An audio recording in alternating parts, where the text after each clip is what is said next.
Hello, and welcome to this episode of the Reset Podcast. I'm your host, Laura Mignell, and this is part of my 29 Days of Magic series where I bring together Black women every single day for the month of February, and it's always a fantastic conversation. In today's episode, I'm delighted to have Bria Washington, who is a sports marketing manager at Coca-Cola, and she has an awesome story to tell. You're going to really enjoy it, so sit back and listen to her story. So, hey, Bria. Hello, how are you? Interviewing people like crazy, but simple stuff. Right. Love it. Well, I'm so glad to have you on the show. And as it works, first question is always the same. The answers are always hilarious. I really think yours is going to be a good one. So to kick this all off, Bria, what was your first job? Well, happy to be on this as well, Lauren. My first job out of college was a group sales assistant with Atlanta United. Not something I planned on doing. I did play soccer at the University of Georgia, so definitely had my sights set on playing professionally. But injuries and my knees had something else to say about that. So knew I kind of had to switch gears and figure out what's next for me. And although I wasn't sure what career path I wanted to take yet, I knew I definitely wanted to be close to sports, close to soccer in some way. And I graduated December 2016. So the MLS team in Atlanta was launching that next year in 2017. So it was the perfect timing for me to get in the door with that club in their inaugural season. So it was perfect. Wow. So you literally was like, hey, I love sports. I'm going to actually get a job in sports. It actually worked. Yes. Like, Easy peasy. that is pretty freaking amazing. So, okay, so you get this first job, and now you have this really awesome job at Coca-Cola. So, what was that journey like to get there? Yeah, that journey was very interesting to say the least. Started off in group sales and had some really great experience with that team, had an incredible boss, but knew that sales wasn't the route I wanted to take as I continued to grow in my career and on this journey. So another opportunity came about on the service side where I would help our suite clients at Mercedes-Benz Stadium, at Atlanta United matches and Atlanta Falcons games and, third-party events. So that was a change of pace for sure, but definitely something I felt more comfortable doing because I got to interact with different people, different companies, helping them set up their suite and making any type of event that they were hosting memorable at Mercedes-Benz Stadium. And it really allowed me to just start building relationships, especially when it came to repeat events and games and matches, having that repeat clientele and just to network with them, have these relationships to build on. It's definitely where I was like, I know as I continue to grow in my career, I know I want to be in something where I'm working with people, building relationships, helping them create these memorable experiences. So, as I was going through that process, I was able to work within different departments at the company. That's what I loved about working at Arthur M. Blank Sports and Entertainment, where they really do allow you to, you have your role, but you can definitely kind of branch out and experience different departments and help out on short-term assignments just to see, if there's anything else out there for you and just to help you grow. So during that process, I saw myself gravitating towards the partnerships team. I dabbled in digital a bit. I dabbled in marketing a little bit. But partnerships was definitely the team that I knew I wanted to be on and in the industry that I wanted to really start my career in. Because at this point, I was really still kind of an assistant and not really in a full-time role yet. So Was looking at internally at joining the corporate partnerships team, helping out brands, how they utilize Atlanta Falcons and Atlanta United to not only help build their brand or help amplify what they're doing, but vice versa as well, and building those relationships with those clients.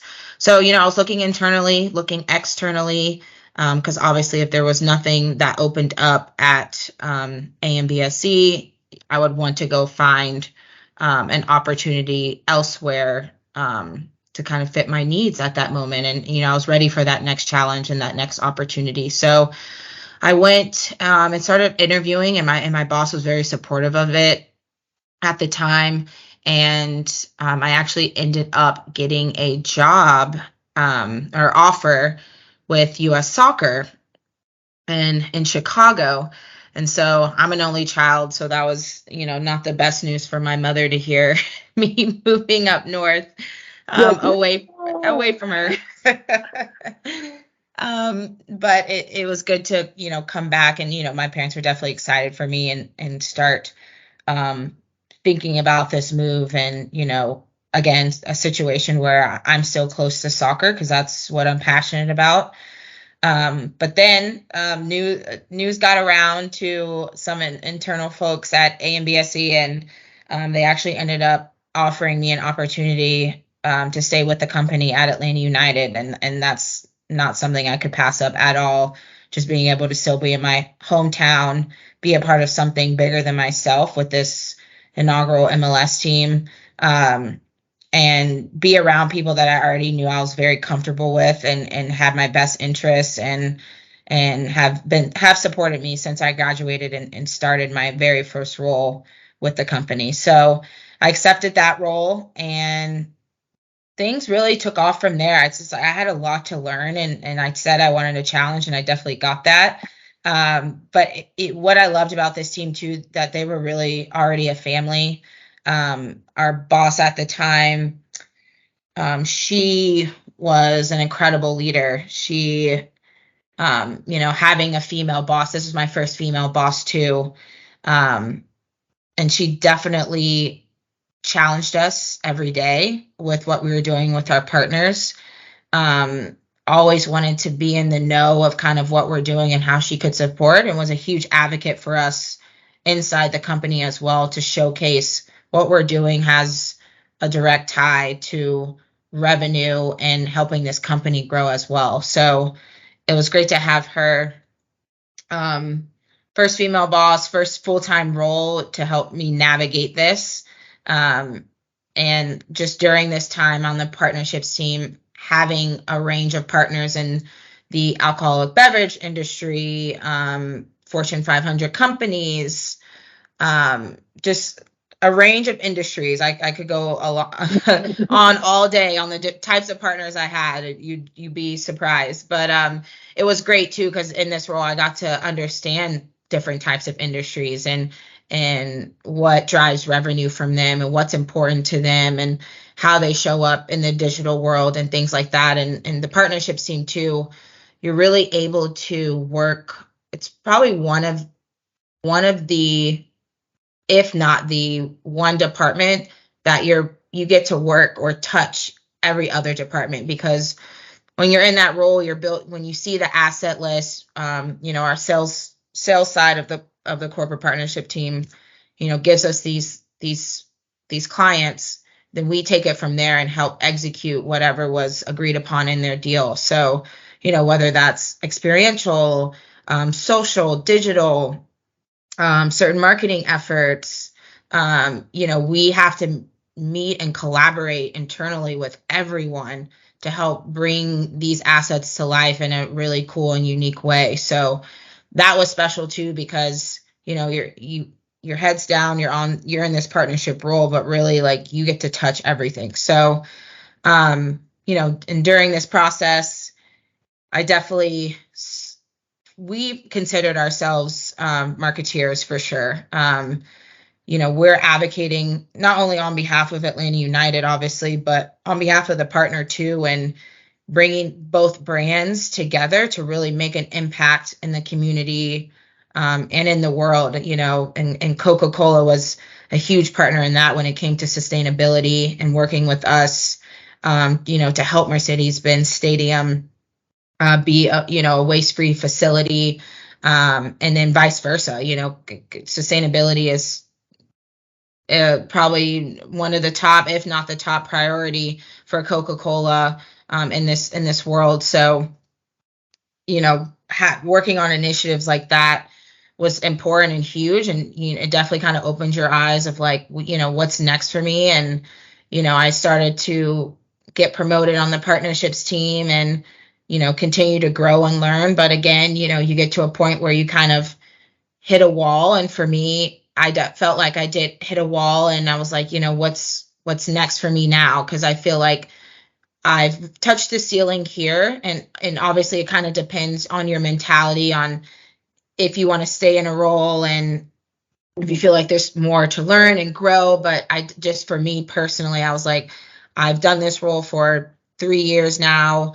I feel good about what I've done, but I'm ready for that next step, and that next challenge. And I definitely think that's due to my soccer career starting as a kid and growing up, and things that I've been through, to always want to be challenged and want to be uncomfortable.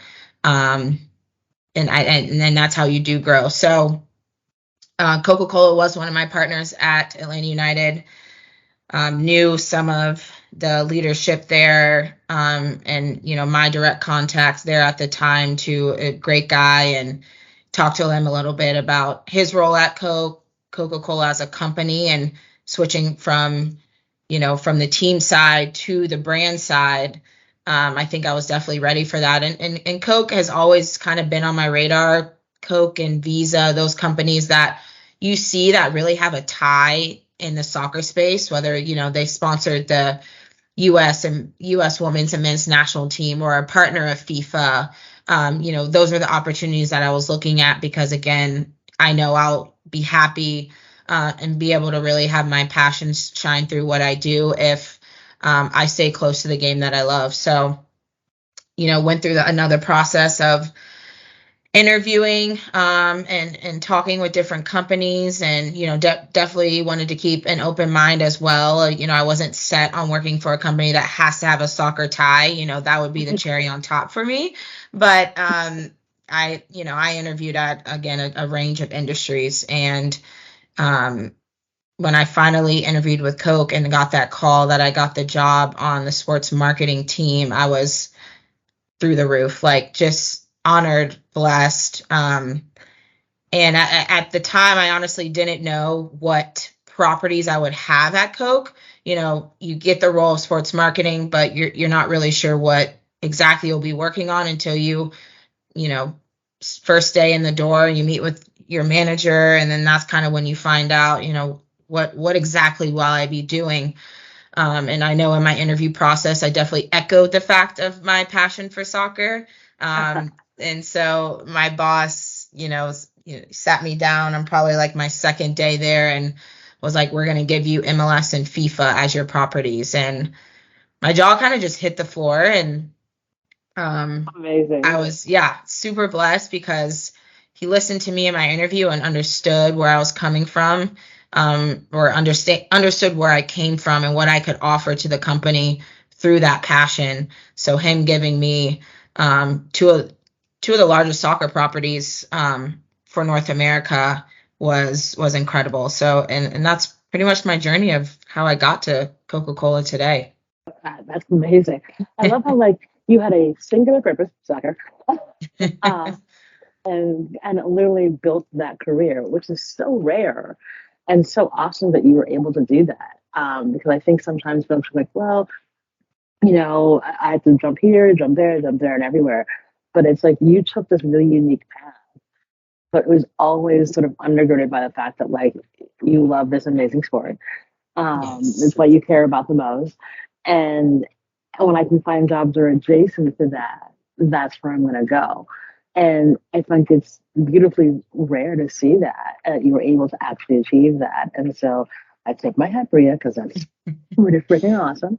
Thank you. Yeah, and I think, some advice my dad gave me was, don't settle. And it's two simple words, but it's so true because, through the year of me interviewing at different jobs, I did receive two offers that weren't from Coke, before the offer came, and I turned them down because it's I knew what I wanted for myself. I knew I wanted to be in marketing. I knew I wanted to be in sports. I knew I wanted to be close to soccer if possible because that's where I know I'm going to be happy.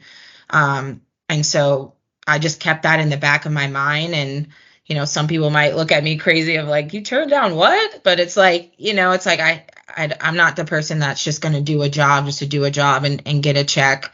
I want to do something that's really meaningful. I want to do something where I can make a difference and do something where my passion shows through because I think that's where great work is done. But yeah.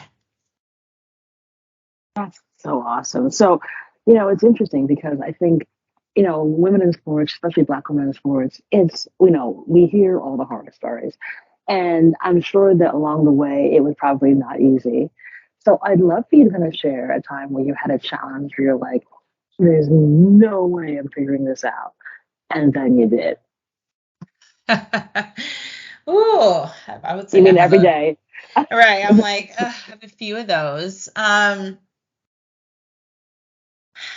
I think the one I want to share is, you know,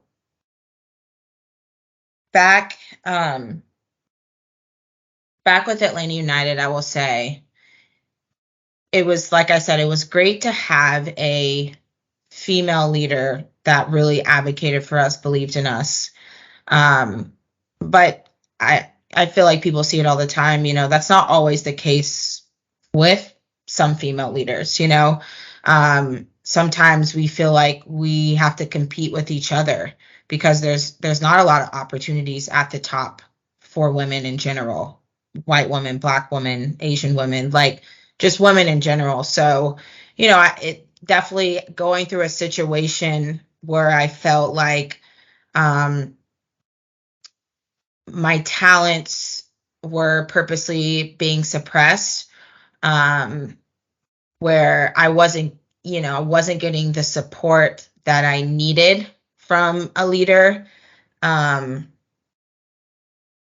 Always feeling like it was like a competition and anything that I did was wrong, and at some points even questioning my character when it's like I will say it's always good to have email receipts or in corporate America, to support you and back you up in certain situations. But I think when you're in situations like that where anyone wants to dim your light or kind of drag you down in any way, um, you can't let that get to you. And you can only, and again, another just simple phrase, but just so true, is like you can only control what you can control, and to lean on those that have shown their support and advocacy for you, um, through your journey at that company. So, when I was going through that situation, that's pretty much what I did. I was like, I'm going to control what I can control.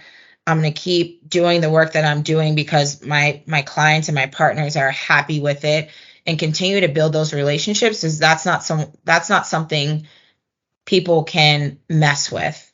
And I think as long as I stay true to myself, you know, that's all I can do. And it's tough too, because when you're looking for that next role, you always kind of want your boss's support, or um, any type of leadership support, because you never know when that next company can call and ask for, hey, who can we call to give us, talk about how you've done, and what you've done for the company and things like that. You definitely want people that can speak highly of you.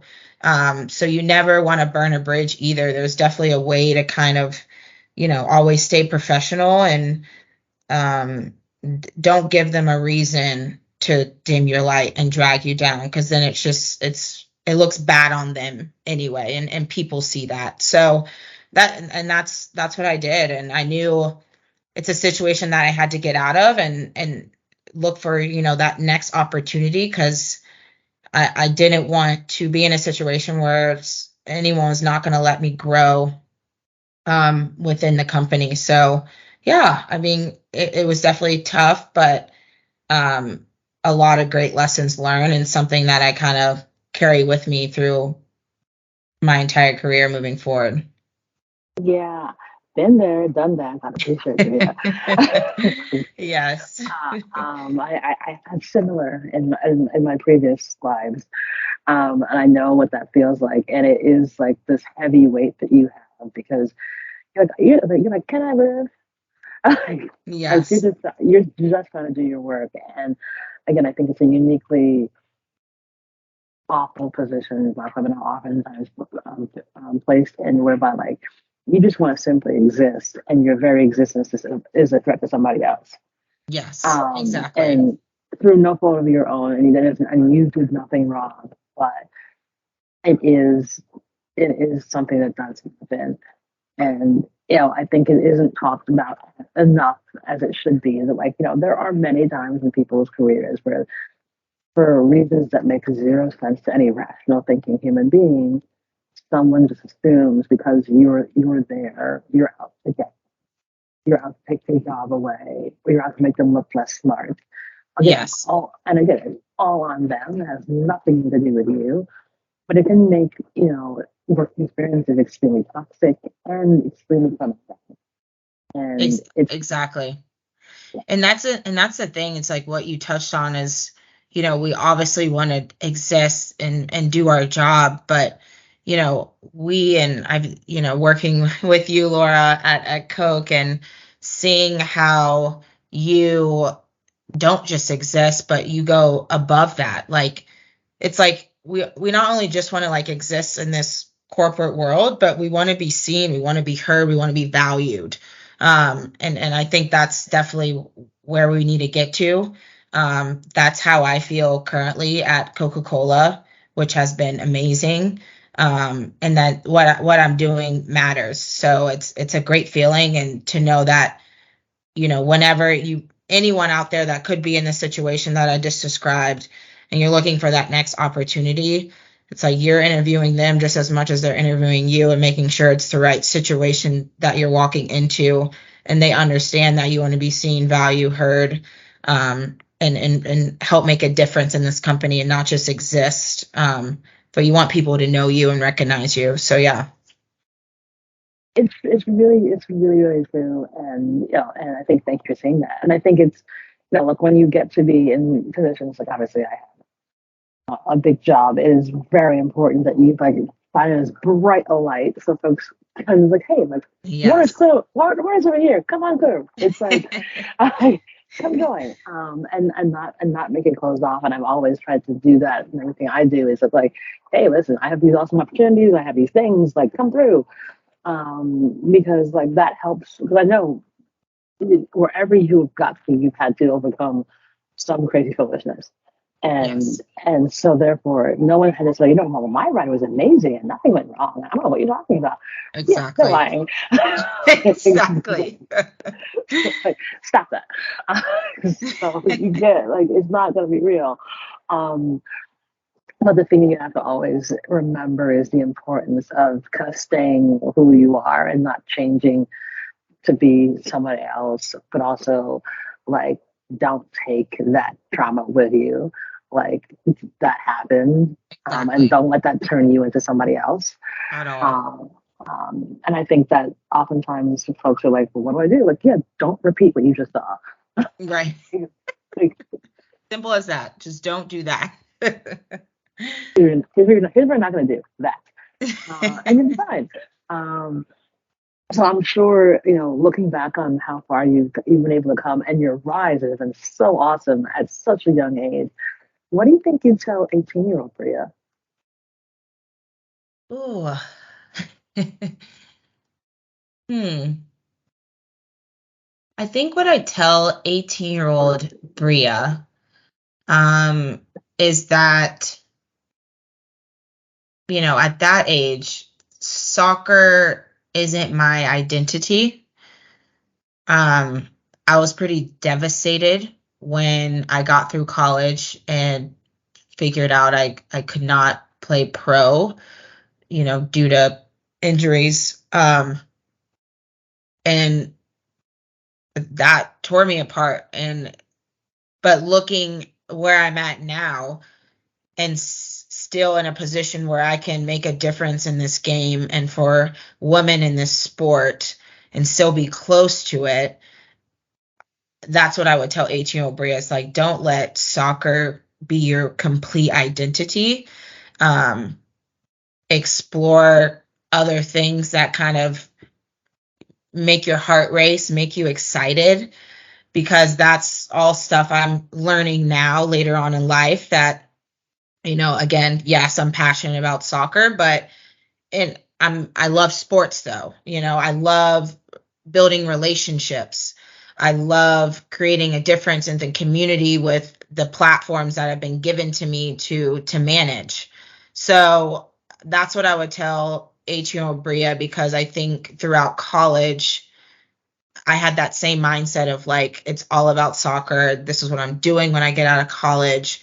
And I think I cut myself off to certain opportunities that I think honestly would have better set me up for opportunities coming out of college. So, yeah, I think, any athletes out there, that sport doesn't define you.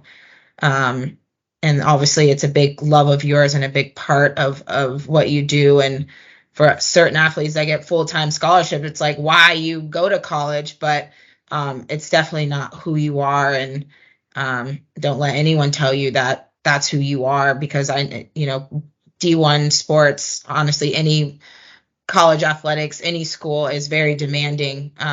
But you definitely have to take time to find yourself and other passions that you might have. So yeah, that's what I would tell my 18-year-old self. Awesome, I love it. I think it's incredible advice. 'Cause again, sometimes folks think that, oh my God, my life is over at age 22 if I haven't solved everything that's I read. Right. Like, no, you'll be fine. You will be fine. You'll be okay. uh, so obviously you have a big job, you're very busy, you travel a bunch. What in the world do you do for your self care? My self-care is all about, again, being a prior athlete. I love to work out. That's how I start my day. Getting up early, getting a good workout in, and that's kind of where I feel my best and feel more focused when that happens, and not so sluggish. So I love working out. I love spending time with my family and friends. I'm so close to my parents, my immediate family that lives here in Atlanta, um, my fiance that I live with, and then all my friends here in Atlanta as well. It's just that time with the people that I love the most. I know the quality time apparently is my love language. So,